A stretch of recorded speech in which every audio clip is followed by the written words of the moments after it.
बिस्मिल्लाहिर्रहमानिर्रहीम। अस्सलाम वालेकुम फ्रेंड्स, कैसे हैं आप सब? उम्मीद करती हूँ खैरियत से होंगे। तो आज मैं आप लोगों के साथ आलू स्नैक्स की बहुत ही ज़बरदस्त सी और चटपटी सी रेसिपी शेयर करने जा रही हूँ, जो कि बहुत ही क्रिस्पी भी है। इसके अलावा ये बहुत ही कम इंग्रेडिएंट्स में बन जाती है, बहुत ही लो कॉस्ट में इसको हम बना सकते हैं। ये बहुत ही मज़े के बनते हैं और इसके अलावा आप इसको एज आ इवनिंग स्नैक्स यूज़ कर सकते हैं। मेहमानों के आने पे इनको बना सकते हैं, बहुत ही मज़े के बनते हैं। इसके अलावा लंच बॉक्स के लिए ये बेहतरीन आइडिया है, तो आपने ज़रूर ये रेसिपी ट्राई करनी है। वीडियो को एंड तक ज़रूर देखना है और अगर आपने मेरे चैनल को सब्सक्राइब नहीं किया है तो जल्दी से चैनल को भी सब्सक्राइब कर दें। तो सबसे पहले इस रेसिपी के लिए ये मैंने तकरीबन 1 kg आलू ले लिए हैं। इनको नमक डाल के तो मैंने बॉईल कर लिया था। ये अब कुछ ठंडे हो गए हैं, तो अब इनको मैं पोटैटो मैशर की मदद से इनको मैश कर लूँगी। ये देखें अच्छे तरीके से मैश हो गए हैं। अब ये मेरे पास 5 डबल रोटी के स्लाइस हैं। आप घर में जो भी आपकी बची हुई डबल रोटी पड़ी है तो आप उसके साथ इन स्नैक्स को बना सकते हैं। इनको हमने तकरीबन 2-2 3-3 चम्मच पानी के हर स्लाइस के ऊपर डाल के तो इनको नरम करना है। बहुत एक्स्ट्रा पानी नहीं डालना है, सिर्फ इतना पानी डालना है कि डबल रोटी हमारी नरम हो जाए, लेकिन पानी जो है वो एक्स्ट्रा जो है ना हो इसके अंदर। ये देखें तकरीबन 2-2 3-3 चम्मच ही मैं इसके अंदर डाल रही हूँ। देखें डबल रोटी नरम हो चुकी है, बहुत ही आसानी से मैश हो रही है। आपने इसको हाथों की मदद से इस तरह से बिल्कुल फ़ाइन तरीके से इसको मैश कर लेना है। जिस तरह से आलू मैश किए हुए हैं इसी तरह से हमने ब्रेड को भी बहुत ही अच्छी तरह से मैश कर लेना है कि इसमें बिल्कुल भी मोटे मोटे लम्स ना रहें। डबल रोटी हमारी अच्छे तरीके से मैश हो चुकी है। इसको अब हमने मैश किए हुए आलूओं में डाल लेना है। अब इसके अंदर तकरीबन 3 से 4 टेबलस्पून कॉर्नफ्लोर जो है वो मैं डाल दूँगी। 1 टेबलस्पून इसमें मैंने नमक डाल दिया है। नमक आप अपने टेस्ट के हिसाब से डालें, क्योंकि हमने बॉईल करते हुए भी नमक डाला था। इसमें 1 टेबलस्पून जो है वो ज़ीरा पाउडर डाला है।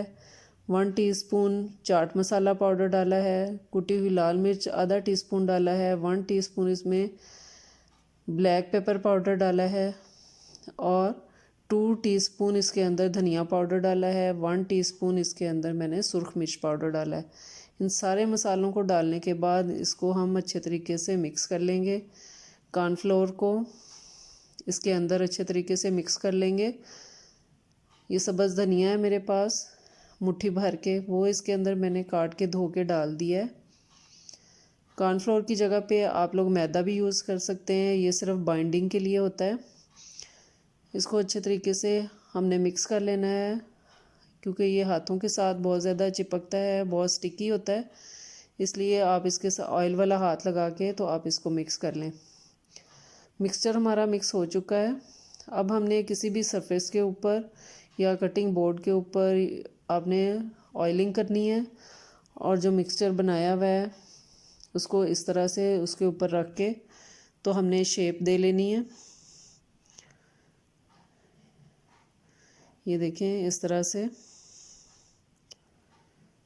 हाथों की मदद से हमने इसको तकरीबन 1 इंच की इसकी मोटाई रखनी है और इसको लंबा लंबा इस तरह से हाथों को ऑयल लगा लेना है। और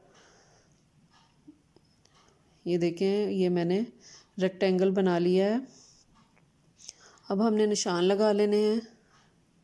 ये देखें ट्रायंगल्स बना रही हूँ मैं, सैंडविच की तरह हमने इनको बनाना है। शेप आप कोई भी दे सकते हैं, अगर आपको स्क्वायर शेप पसंद है तो आप स्क्वायर दे लें। ये देखें पहले हमने निशान लगा लिए हैं और इसके बाद इनको काट लिया है ताकि सारे इक्वली कटें और देखने में अच्छे लगें। ये देखें सारे बहुत ही ज़बरदस्त से हमारे कट चुके हैं, बहुत ही ज़बरदस्त लग रहे हैं। इनको आप इसी तरह से फ्रीज़ भी कर सकते हैं या 1 से 2 दिन के लिए फ्रिज में भी इनको रख सकते हैं। अब हमने इसको फ्राई करना है। हमने इसको शैलो फ्राई करना है, तो इसके लिए मैंने ऑयल डाल के गरम कर लिया है। अब इसमें बारी बारी हम सारे जो हमारे स्नैक्स हैं वो डालते जाएंगे। ये देखें, बहुत ही ज़बरदस्त सा कलर आता जा रहा है, क्योंकि सारी चीज़ें कुकड हैं, इसके अंदर कच्चा कुछ भी नहीं है, इसलिए हमने सिर्फ इसको कलर ही देना है।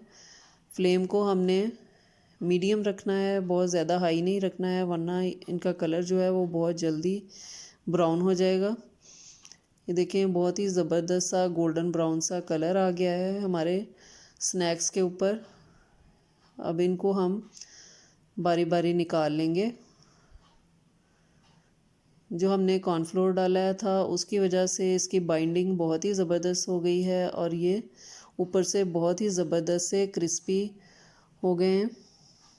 ये देखें, इनका कलर कितना ज़बरदस्त आया है। और ये देखें, ये मैं आपको छुरी की मदद से ये आपको दिखा रही हूँ। ये बहुत ही ज़बरदस्त सा क्रिस्पी इनका टेक्सचर हो गया है। इनको आप केचप के साथ भी सर्व कर सकते हैं, इसके अलावा ग्रीन चटनी के साथ भी सर्व कर सकते हैं। मेहमानों के आने पे फटाफट से, अगर आपको पास कुछ और नहीं है, कुछ और आपको नहीं मिल रहा, तो फटाफट से आलू उठाएं और जल्दी से ये स्नैक्स बना लें, तो मेहमान ज़रूर आपकी तारीफ़ करेंगे। इसके अलावा आप लंच बॉक्स में बच्चों को बना कर दें तो बच्चे भी बहुत खुश होंगे। तो आपने ज़रूर इस रेसिपी को ट्राई करना है और मुझे फ़ीडबैक ज़रूर देनी है। अगर आपको मेरी आलू स्नैक्स की रेसिपी पसंद आई हो तो मेरे चैनल को लाइक, शेयर और सब्सक्राइब ज़रूर कर दें और बेल आइकन को ज़रूर दबाएं ताकि आपको मेरी रेसिपी सबसे पहले मिलती रहें। अपना और अपने घर वालों का बहुत ख्याल रखें। मुझे और मेरी फैमिली को अपनी दुआओं में याद रखें। अल्लाह हाफिज़।